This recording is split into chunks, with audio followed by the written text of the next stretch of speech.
விழித்தெழு இந்த படத்தோட ரிவ்யூ தான் பார்க்க போகிறோம். இந்த படம் வந்து ஒரு சுமார் தான் அப்படின்றதே சொல்லலாம். ரொம்ப சுமார் தான். ஸோ படத்தோட கான்செப்ட் என்ன அப்படின்னு பார்த்தீங்கன்னா, அ அதாவது நம்ம நம்ம கிட்ட பக்கத்தில நம்மள சுத்தி நடக்கிற பிரச்சனைகள பத்தி தான் படத்தில பேசியிருப்பாங்க.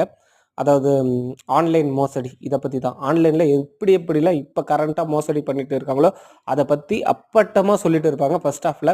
அவனோட கடைசி முடிவு என்னவா இருக்கு அப்படின்னு பார்த்தீங்கன்னா, சூசைடா தான் இருக்குது. அதாவது இன்டர்வல்லே இதெல்லாம் சொல்லி முடிச்சிடுறாங்க.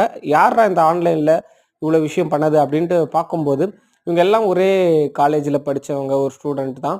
ஸோ அதாவது வெளி மாநிலத்த சேர்ந்தவங்க தான் அப்படின்ற மாரி சொல்லி கண்டுபிடிச்சு, அவங்கள புடிக்கிறாங்க.